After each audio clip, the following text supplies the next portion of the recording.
வணக்கம்.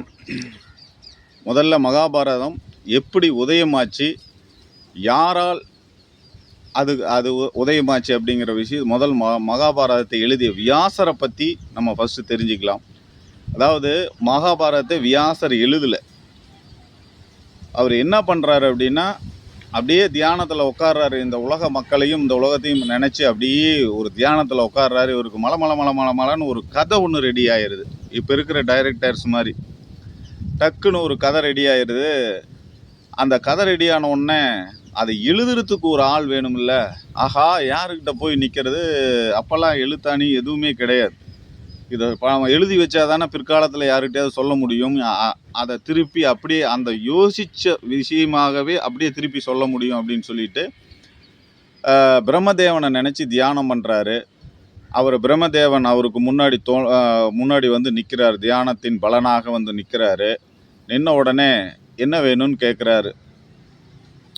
கேட்ட உடனே அவர் கேட்குறாரு, ஒன்றும் இல்லை, என்கிட்ட ஒரு சிலாகத்தியமான ஒரு கதை ஒன்று ரெடியாக இருக்குது. இதை வந்து நான் எழுதுறதுக்கு ஒரு ஆள் வேணும் அப்படின்னு சொல்லி கேட்குறாரு. அப்படியா, சரி ரைட், உனக்கு உண்டான எல்லாத்தையும் நான் ஏற்பாடு பண்ணித்தரேன். நீ கணபதியை நினச்சி விநாயகனை நினச்சி நீ தியானம் பண்ணு அப்படின்னு சொல்லி சொல்கிறார். இவர் விநாயகனை நினச்சி தியானம் பண்ண உடனே அவரும் விநாயகரும் வந்துடுறார். ஓடி வந்து முன்னாடி நிற்கிறாரு. அவருக்கு தேவையான பூஜைகள் புனஸ்காரங்களை எல்லாம் பண்ணிட்டு, எனக்கு இந்த மாதிரி ஒரு பாரதத்தை நினச்சி நான் இது மாதிரி தியானத்தில் உட்காந்து எனக்கு ஒரு கதை ரெடியாக இருக்குது.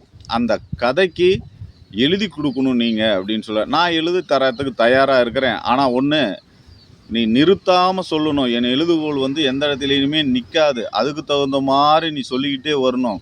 நீ எங்கேயாவது கேப் போட்டீங்கன்னா மறுபடியும் நான் எழுத மாட்டேன் அப்படின்னு சொல்லிட்டு ஒரு விவாதத்தை முன் வைக்கிறார். அதுக்கு எதிர் விவாதம் வியாசர் சொல்கிறாரு,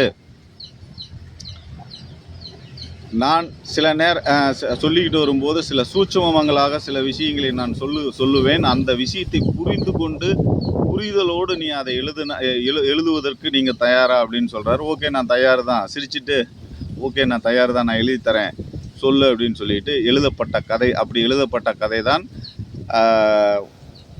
மகாபாரதம். இந்த மகாபாரதத்தில் வந்து என்ன அப்படின்னு கேட்டிங்கன்னா, அப்போல்லாம் அச்சு கிடையாது. அந்த அச்சு இருந்தால் தானே, அது அச்சிடப்பட்டால் தானே பிறர் வந்து படித்து தெரிஞ்சுக்கிறதுக்கு. ஞாபக சக்தியால் மட்டும்தான் அந்த கதையை சொல்ல முடியும். அப்படி முதலாக வியாசர் தன்னுடைய பையன் சுகமுனிக்கு முதலாக இந்த கதையை முதலாக அவர் சொல்கிறார். இதுதான் ஃபஸ்ட்டு ஆரம்பம். இந்த வியாசர் யாருன்னு கேட்டிங்கன்னா, பராசர மகரிஷியினுடைய பையன் இவர். இவருக்கு கொஞ்சம் கல்வி ஞானம் கொஞ்சம் அதிகமாக இருந்தது.